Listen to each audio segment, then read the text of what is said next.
love's tender flame, tales of romance. I'm Mordell, reading The Blue Castle by L.M. Montgomery.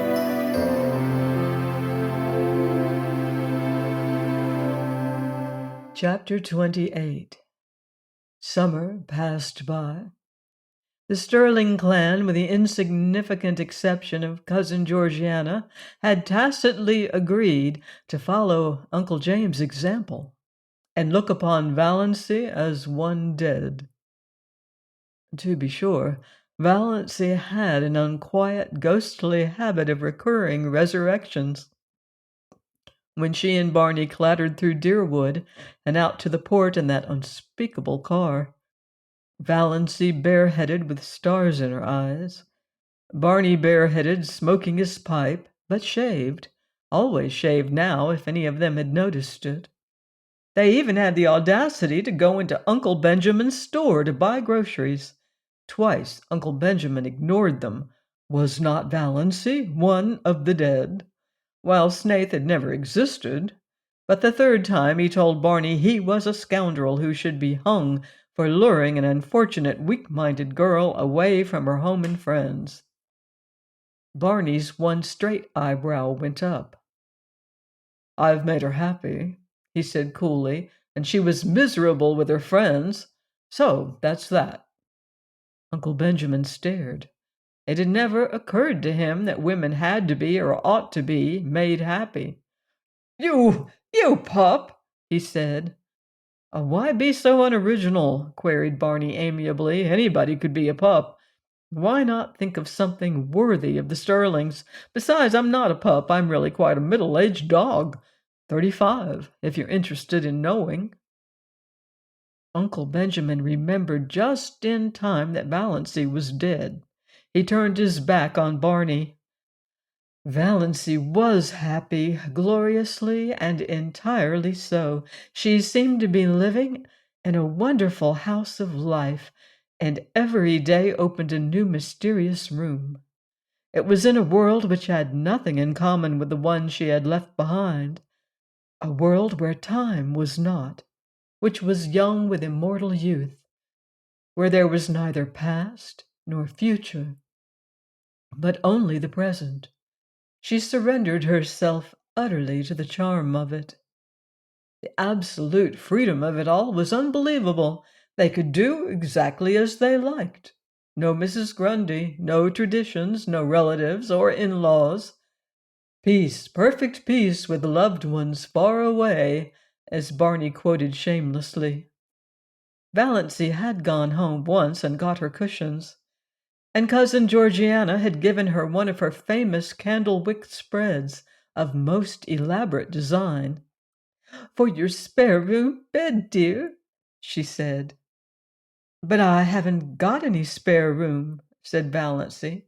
Cousin Georgiana looked horrified. A house without a spare room was monstrous to her. "But it's a lovely spread," said Valency with a kiss, "and I'm so glad to have it. I'll put it on my own bed. Barney's old patchwork quilt is getting ragged." "I don't see how you can be contented to live up back," sighed Cousin Georgiana. "It's so out of the world." "Contented?" Valency laughed. What was the use of trying to explain to Cousin Georgiana? "It is," she agreed, "most gloriously and entirely out of the world." "And you are really happy, dear?" asked Cousin Georgiana wistfully. "I really am," said Valency gravely, her eyes dancing. "Marriage is such a serious thing," sighed Cousin Georgiana. "When it's going to last long," agreed Valency.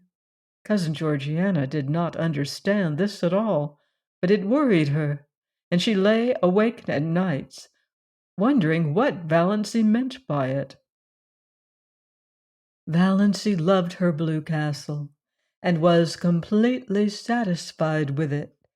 The big living room had 3 windows, all commanding exquisite view of exquisite Mistowis.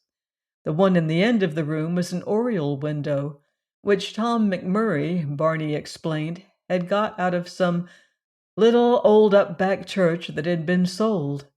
It faced the west, and when the sunsets flooded it, Valency's whole being knelt in prayer, as if in some great cathedral. The new moons always looked down through it. The lower pine boughs swayed about the top of it, and all through the nights, the soft, dim silver of the lake dreamed through it. There was a stone fireplace on the other side. No desecrating gas imitation, but a real fireplace where you could burn real logs, with a big grizzly bear skin on the floor before it, and beside it a hideous red plush sofa of Tom McMurray's regime, but its ugliness was hidden by silver-gray timber wolf skins, and Valency's cushions made it gay and comfortable. In a corner, a nice, tall, lazy old clock ticked, the right kind of a clock, one that did not hurry the hours away, but ticked them off deliberately. It was the jolliest-looking old clock, a fat, corpulent clock with a great, round man's face painted on it, the hands stretching out of its nose, and the hours encircling it like a halo. There was a big glass case of stuffed owls and several deer heads, likewise of Tom McMurray's vintage, some comfortable old chairs that asked to be sat upon.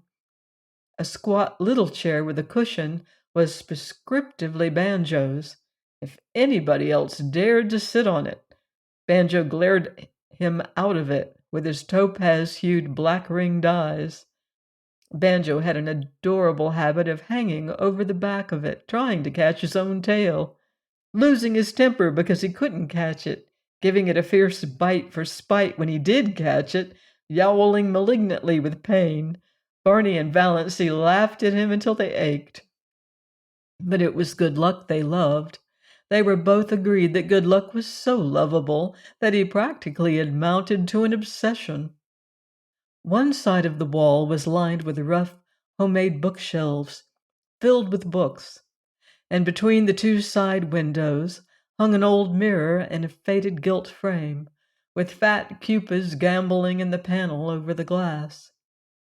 A mirror, Valency thought, that must be like the fabled mirror into which Venus had once looked, and which hereafter reflected as beautiful every woman who looked into it. Valency thought she was almost pretty in that mirror. But that may have been because she had shingled her hair. This was before the day of bobs, and was regarded as a wild, unheard-of proceeding, unless you had typhoid. When Mrs. Frederick heard of it, she almost decided to erase Valency's name from the family Bible. Barney cut the hair, square off at the back of Valency's neck, bringing it down in a short black fringe over her forehead. It gave meaning and purpose to her little three-cornered face that it had never possessed before. Even her nose ceased to irritate her. Her eyes were bright, and her sallow skin had cleared to the hue of creamy ivory. The old family joke had come true. She was really fat at last. Anyway, no longer skinny. Valency might never be beautiful, but she was of the type that looks at its best in the woods, elfin, mocking, alluring. Her heart bothered her very little. When an attack threatened, she was generally able to head it off with Dr. Trent's prescription. The only bad one she had was one night when she was temporarily out of medicine, and it was a bad one. For the time being, Valency realized keenly that death was actually waiting to pounce on her any moment. But the rest of the time she would not, did not, let herself remember it at all. Please join me next time for another romantic chapter of The Blue Castle by L.M. Montgomery, here on Love's Tender Flame. Until then, love deeply and live beautifully.